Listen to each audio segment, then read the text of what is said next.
Hola, esperamos estén bien. Les damos la bienvenida al programa Supagua Contigo. Soy Diana Palacios, conductora del programa, y antes de irnos con nuestra entrevista, los invito a visitarnos en nuestras redes sociales de Instagram, Facebook y YouTube. Nos encuentran como Supaguac Huacro. Hoy tendremos en el programa a la doctora Vanessa del Carmen Muriel Amezcua. Ella es doctora en educación con especialidad en comunicación y maestría en investigación educativa. También es profesora investigadora de la Facultad de Ciencias Políticas y Sociales de la UAC, y entre sus intereses se encuentra el empleo de las tecnologías de la información en la educación. En torno a esto va nuestra entrevista. Muchas gracias, maestra. Ya estamos aquí con la maestra Vanessa Muriel en su cubículo en la Facultad de Ciencias Políticas. Y muchas gracias, maestra, por recibirnos aquí. No, gracias a ustedes por la invitación a poder compartir con ustedes algunas impresiones, algunas cuestiones que hemos trabajado a lo largo de este tiempo sobre la temática que ahora vamos a abordar. Muchas gracias.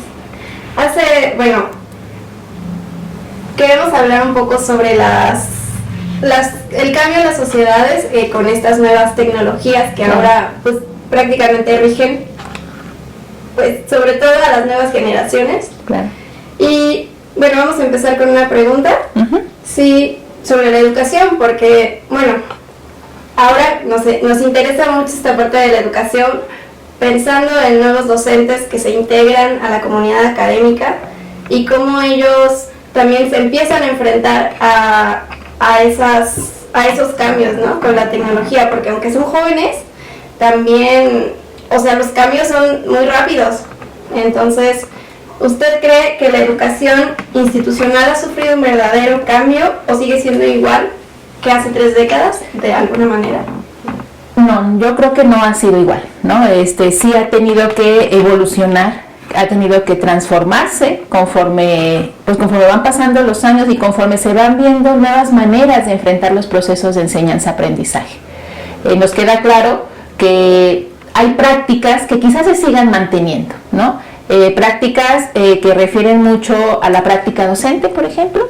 Aún seguimos teniendo esta dinámica más de cátedra, del profesor da clase a los alumnos, pero sí tiene que ver mucho con la cuestión generacional, me da la impresión, ¿no? Pero también tenemos esta cátedra que es un poco más dinámica, cátedra que está pensada ya a la luz también del tema de las tecnologías de la información y la comunicación. Estas no son recientes, o sea, queda claro que hablar de tecnología estamos hablando de décadas pasadas, en donde poco a poco se fueron insertando en el ámbito educativo. A ustedes quizá no les tocó, pero en algún momento existían los proyectores de acetatos, que a mí me tocó como estudiante, que los profesores llevaban estos acetatos, y como maestra también me tocó utilizarlo. Esa es una suerte de tecnología que fue insertándose en el ámbito educativo, en el aula, para facilitar ciertos procesos, ¿no?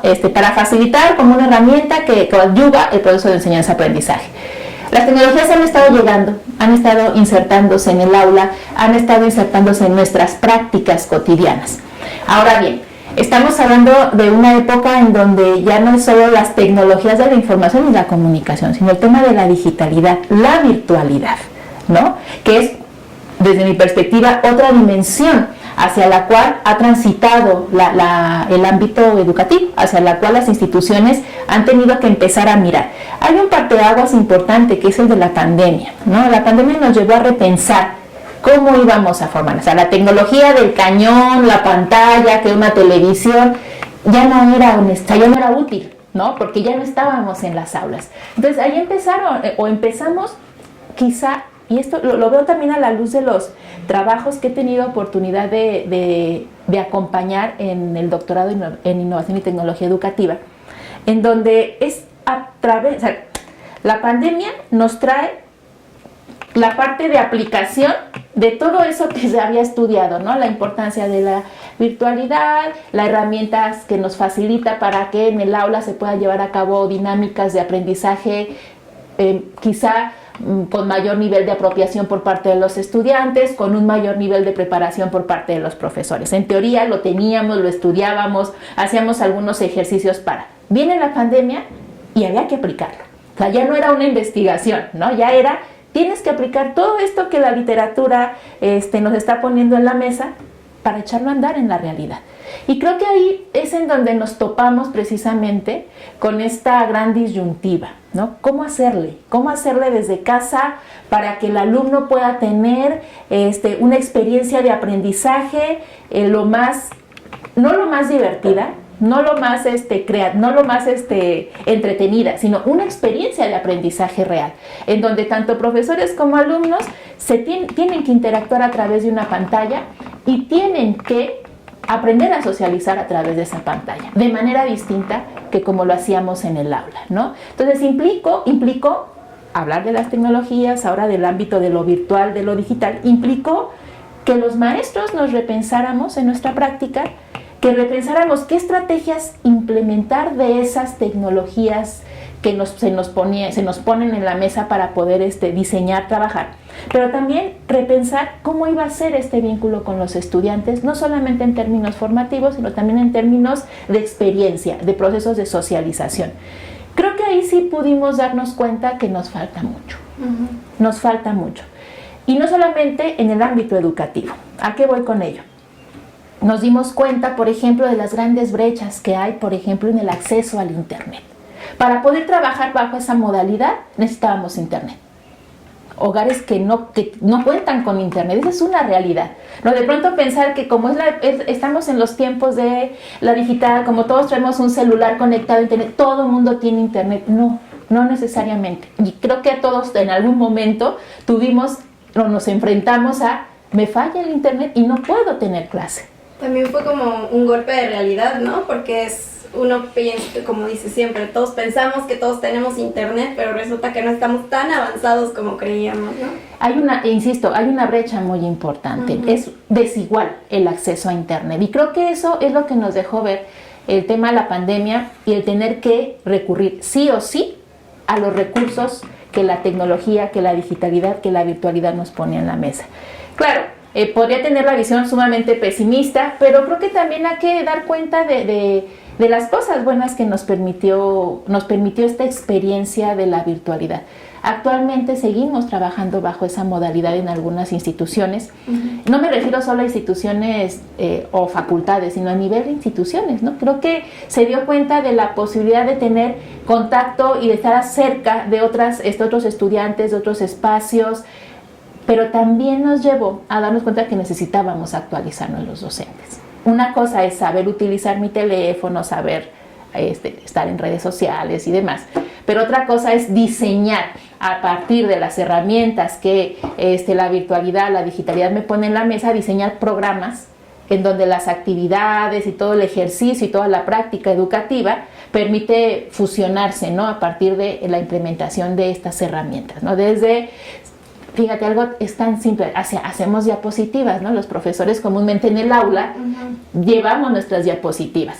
Y claro, llegó un momento en el que estando en virtualidad, la diapositiva funcionaba, pero en realidad nunca sabías qué estaba pasando del otro lado, ¿no? Era así como, ¿y ahora qué hacemos? Si en el aula es muy curioso, los alumnos ya no toman nota, le toman fotos a las diapositivas, antes te las pedían. Maestra, ¿nos podría prestar sus diapositivas? Ahora ya no, ahora ya es solo fotografiar diapositivas, ¿no? Y uno quitándose para no salir en la foto. Bueno, en la virtualidad, supongo que capturas de pantalla, en fin, sí nos lleva y hasta la fecha nos tiene reflexionando en qué debemos de hacer y cómo debemos de enfrentar estas nuevas realidades. ¿Es nueva realidad? Sí, es nueva. Ahora, que los alumnos de todos los niveles están cada vez más cercanos a la tecnología, sí, tienen un chip distinto, o sea, los niños te dominan el manejo del celular y demás. Yo creo que también los jóvenes tienen esa posibilidad de dominio El tema aquí es el enfoque educativo, es decir, la tecnología nos tiene que permitir seguir trabajando en la formación de este pensamiento crítico, de esta posibilidad de un aprendizaje significativo, esta posibilidad de generar también nuestros puntos de vista, nuestras interpretaciones sobre la realidad de manera crítica. En fin, la tecnología tendríamos que empezar a pensarla desde esa perspectiva, es decir, no solo es la herramienta que me facilita, sino qué es lo que me está facilitando y cómo puedo hacer que eso que me está facilitando empiece a despertar en los estudiantes, en los profesores, esta posibilidad de experiencias de aprendizaje que no pierden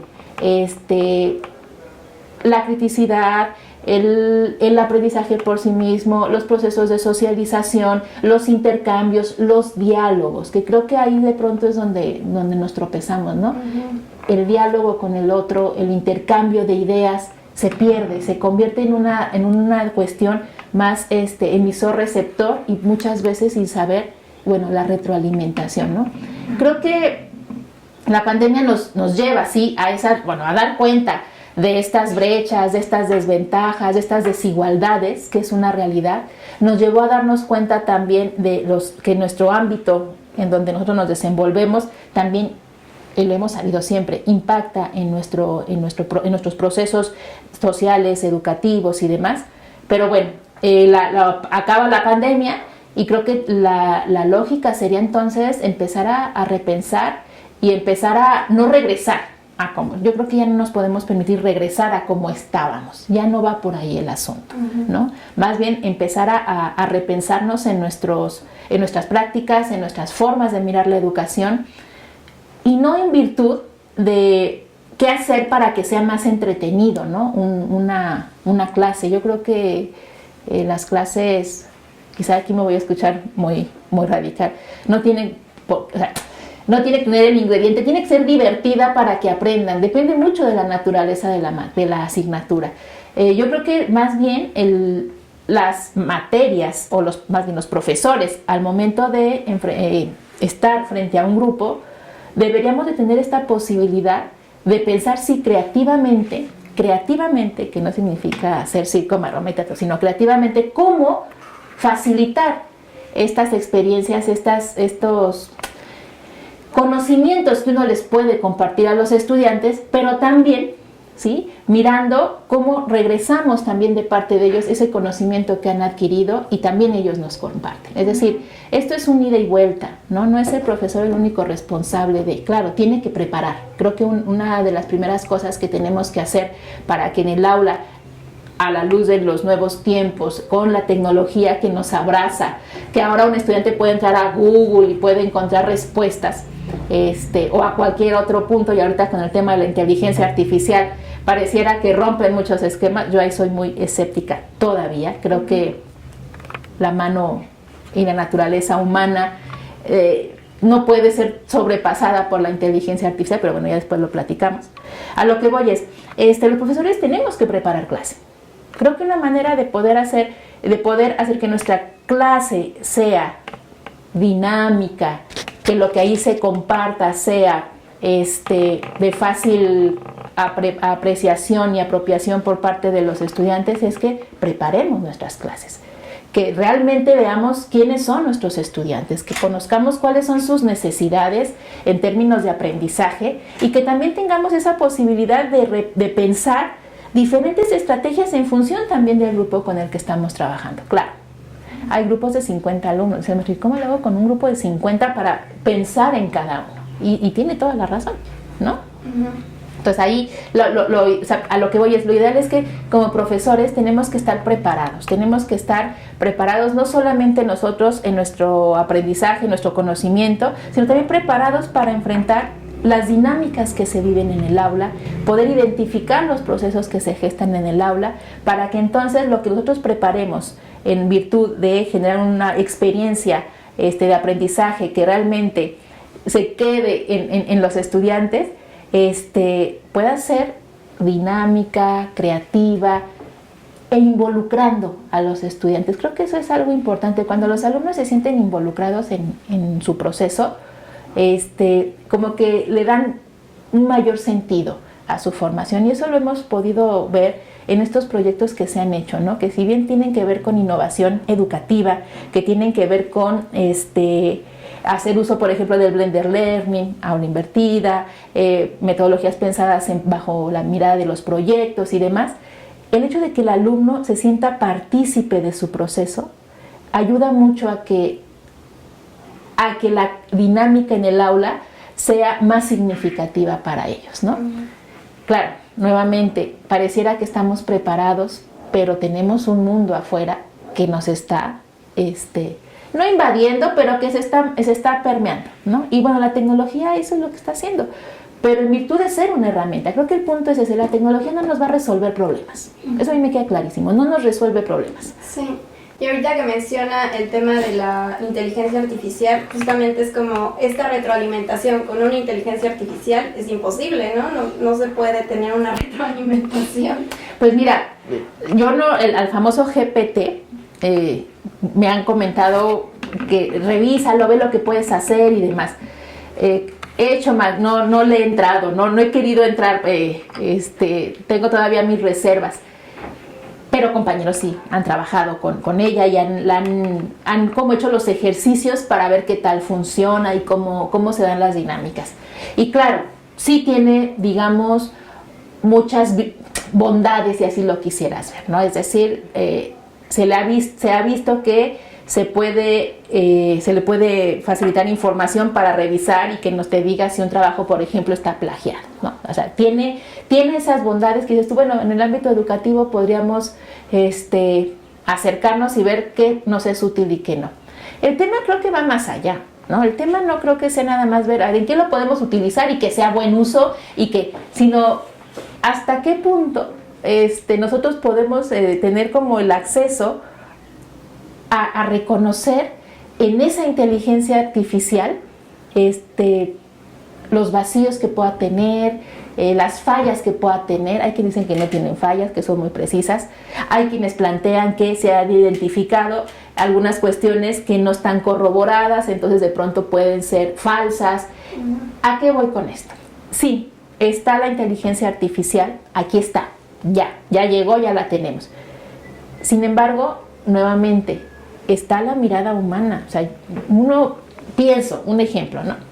El alumno hace un trabajo con GPT, ¿no? Entonces, y te lo entrega, ¿no? Lo copia, lo pega y ahí está mi ensayo. Si yo no tengo la costumbre de revisar los trabajos de mis alumnos, obviamente no voy a saber cómo escribe. Entonces, me llega un trabajo y digo, ¡ay, qué bien escribe! Sin saber qué fue por él. Pero si yo tengo la costumbre, para algunos dicen mala costumbre, pero la costumbre de revisar los trabajos de mis alumnos, dar cuenta de cómo escriben y demás, y de pronto recibes un trabajo así y dices, ay, aquí algo está pasando, a que tiene que ver nuevamente con uno, ¿no? Yo creo que tiene mucha utilidad, sí puede tener mucha utilidad, pero otra vez, como pasó en su momento con las tecnologías de la información, de la comunicación, o lo que pasa con las cuestiones digitales y demás, hay que aprender a utilizarla, hay que alfabetizarnos para poder saber cuáles son sus potencialidades, pero también cuáles son sus fallas y cuáles son los riesgos que tiene. Creo que estamos empezando esa etapa. Estamos empezando esa etapa de empezar a indagar y empezar a mirar eso, bondades, pero también fallas y también cosas que puedan afectar los procesos de aprendizaje. Hay algo que no puede subsanarse, creo, y considero así la inteligencia artificial, que es precisamente la capacidad creativa, la capacidad cognitiva, la capacidad crítica que una persona puede imprimir en algo que está haciendo, ¿no? Creo que no, creo que todavía ahí le podemos ir ganando un poquito a la inteligencia artificial, ¿no? Hay que estudiarla. Yo creo que el reto que tenemos ahorita es investigar, estudiar y ver los usos que se le está dando, qué tipo de actividades se está llevando a cabo con la inteligencia artificial para poder empezar a reconocer esto. Ahorita, en lo personal, parecería que hablo más bien de mi propia idea que tengo y quizá nada positiva hacia la inteligencia artificial. No va por ahí, más bien es una mirada, me posiciono en una mirada un poco más crítica. Tendríamos que valorar su pertinencia en términos educativos. ¿Que puede ayudar? Sí puede. Yo creo que sí puede ayudar, ¿no? Se han hecho ejercicios, pero hay que capacitarnos, ¿no? Como pasó, por ejemplo, en la pandemia. O sea, para el Zoom, ¿cómo compartes? ¿Cómo integras? O sea, fue algo tan... que ahora lo ve uno y dice, no, era tan sencillo. Sí. Y todavía hasta la fecha yo con el famoso Meet, de pronto, ¿y cómo comparto aquí? Entonces, hasta mucho tiempo después el pizarrón, que tienes acceso a un pizarrón, teníamos que capacitarnos para ese recurso que facilitaba y que de pronto entorpecía más, ¿no? Porque en lo que te conectabas, a ver, espérenme, ya me salí, a ver, entonces la clase de 2 horas se convertía en media hora de ajustes técnicos, media hora de no te escucho, espérame, media hora de clase efectiva, y la otra así, ya, bueno, ahí nos vemos, porque esto está pero tremendo. Ahora con la inteligencia artificial creo que tendríamos que tener este proceso de aprendizaje, de conocimiento, de capacitación, nuevamente insisto mucho, para reconocer sus potencialidades, para reconocer el uso que podemos dar en el ámbito educativo, pero para también dar cuenta de lo que le falta y de lo que no está siendo útil para los procesos de enseñanza-aprendizaje, ¿no?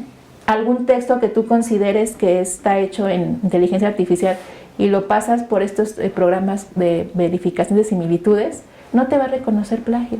Al menos en un trabajo eso me pasó, ¿no? Claro, porque la inteligencia artificial no está plagiando. De toda la nube de información está tejiendo algo, pero no es tuyo. O sea, no es tu pensamiento, no es tu construcción, no es tu análisis, es el análisis de una inteligencia artificial. ¿Sabes? ¿Cómo controlas todo eso? Nuevamente, creo que los profesores tenemos la obligación de reconocer y de leer a nuestros estudiantes, de conocer sus procesos de aprendizaje. O sea, eso sí lo tenemos que hacer, ¿no? O sea, tengo que involucrarme un poquito más en eso, no solamente llegar, dar clase, poner una diapositiva, poner un video, hacer una dinámica con videojuegos y demás, ya, sin involucrarme y conocer cómo ellos van tejiendo su proceso. Eso me ayuda al momento de que escriben, al momento de que hacen, para dar cuenta si son ellos o es otra cosa lo que está trabajando. Por eso insisto mucho que la dinámica, la interacción en el aspecto educativo, híjole, es que tendría que ser más horizontal, ¿no? O sea, esta horizontalidad nos permite reconocer al otro y el otro nos reconoce a nosotros, me refiero a profesores, alumnos y demás. ¿Se logra eso con la tecnología? ¿Se logra eso con la virtualidad? No lo sé, creo que todavía no logramos hacer eso, ¿no? Eso es algo que yo extraño mucho cuando hablamos de la virtualidad y demás, y el ámbito tradicional de enseñanza-aprendizaje, que es el aula. No sé a qué punto podemos llegar a una horizontalidad de conocimiento mutuo que nos permitiría enfrentar precisamente estas inteligencias artificiales. Sí, porque también un ejemplo muy claro de que todavía no podemos es tan solo las redes sociales, ¿no? ¿Cuántas personas, cuántos casos de personas que no son las que dicen ser en las redes sociales, ¿no? Claro, no, es la verdad que estamos en tiempos complejos, interesantes, claro que sí, pues a ver, todo va evolucionando, se va transformando, hay que reconocer también esa transformación, no podemos tampoco quedarnos como por el temor o qué sé yo, no, así tiene que ser.